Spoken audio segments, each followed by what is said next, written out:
విశాఖపట్నం ప్రభుత్వ భూమి అంటే ప్రజల ఆస్తి. అలాంటి భూమిని ఉచితంగా కార్పొరేట్ కంపెనీలకు ఇవ్వడంపై ఇప్పుడు ఆంధ్రప్రదేశ్లో పెద్ద దుమారం రేగింది. 5,000 కోట్ల రూపాయల విలువైన 480 ఎకరాల భూమిని అదానీ గ్రూప్కు చెందిన కంపెనీలకు ఉచితంగా ఇవ్వాలన్న రాష్ట్ర ప్రభుత్వ నిర్ణయంపై హైకోర్టు తీవ్ర ఆక్షేపణలు వ్యక్తం చేసింది. ఈ వ్యవహారం ఇప్పుడు రాష్ట్ర రాజకీయాలతో పాటు న్యాయ వ్యవస్థలోనూ హాట్ టాపిక్గా మారింది.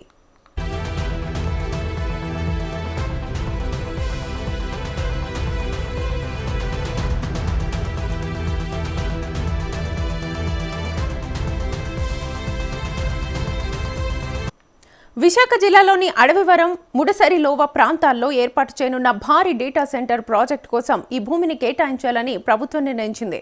భూమితో పాటు 1,000 కోట్ల రూపాయల ప్రోత్సాహకాలు కూడా ఇస్తామని జీవో ఎంఎస్ నెంబర్ 40 ద్వారా ఉత్తర్వులు జారీ చేసింది. అనంతరం మరో జీవో ద్వారా ఈ భూమిని తక్షణమే కంపెనీలకు బదలాయించాలని ఆదేశించింది. అయితే ఈ నిర్ణయంపై ప్రజా ప్రయోజన వాద్యం దాఖలవడంతో వ్యవహారం నేరుగా హైకోర్టు ముందుకొచ్చింది. అనకాపల్లి జిల్లా జై భీమ్ భారత పార్టీ అధ్యక్షుడు నేతల నాగేశ్వరరావు ఈ పిటిషన్ను దాఖలు చేశారు. రాష్ట్ర ప్రభుత్వ భూ కేటాయింపు పాలసీ ప్రకారం భూమిని ఉచితంగా బదలాయించడానికి వీల్లేదని, కేవలం లీజు పద్ధతిలోనే ఇవ్వాల్సి ఉంటుందని ఆయన వాదించారు. ఈ ప్రాజెక్ట్ పూర్తయిన తర్వాత మాత్రమే భూమి బదలాయింపునకు అవకాశం ఉంటుందని తెలిపారు.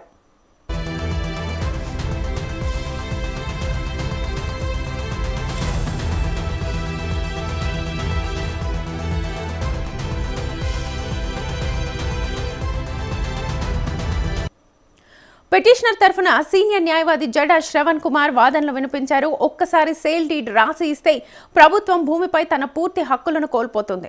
రేపు ఏ సమస్య వచ్చినా ఆ భూమిని తిరిగి స్వాధీనం చేసుకునే అధికారం ఉండదని కోర్టుకు వివరించారు.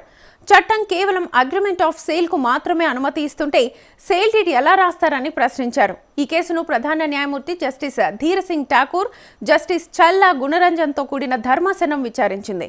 ఏ చట్టం ప్రకారం భూమి బదలాయింపు చేస్తున్నారు, పాలసీకి విరుద్ధంగా ఈ జీవోలు ఎలా జారీ అయ్యాయని ప్రభుత్వం తరఫున హాజరైన అడ్వకేట్ జనరల్ను కోర్టు ప్రశ్నించింది. ప్రభుత్వం పూర్తి వివరాలతో కౌంటర్ దాఖలు చేయాలని ఆదేశిస్తూ 4 వారాలకు విచారణను కోర్టు వాయిదా వేసింది.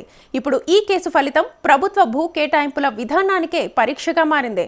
ప్రజల భూమి ప్రజల కోసమా లేక కార్పొరేట్ ప్రయోజనాల కోసమా అన్న ప్రశ్నకు సమాధానం ఇవ్వాల్సిన సమయం ఆసన్నమైంది.